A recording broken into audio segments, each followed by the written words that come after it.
Ali Muhammed'in qaimi İmam Mehdi Əcəlallahu Fərədəhu Şərif, o şəxsi ki, değerli bazı qardaşlarım, biz mübarək Ramazan ayında ki, gündəlik dualar ki oxuyarıq, gündəlik duaların içərisində belə bir dua var. Allahümmə cəalni, Allah məni qərar ver kimlərdən? Muhibbən li avliyaik, sənin dostlarını sevən və sənin düşmənlərimi düşmən bilənlərdən qərar ver. Allah sənin dostlarını sevən, yəni peyğəmbərləri, Peyğəmbər sallallahu aleyhi və aleyhi və onun pak əhl-i beytini sevən və onun Allah sənin düşmənlərimi də düşmən bilənlərdən qərar ver. Təkcə yəni Ali Muhammedi, Allahın dostlarını sevməklə iş tamamlanmır.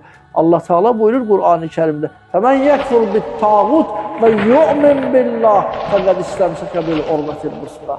Hər kəs tağutu inkar eləyərsə, zülmü, zalimi inkar eləyib Allaha iman gətirərsə, bəli, gərək Allahın düşmənin inkar edəsən, Allahın düşməninin yanında olmayasan, onun cərgəsində olmayasan, ona nifrətin ola, sonradan Allahın dostlarına məhəbbətin ola.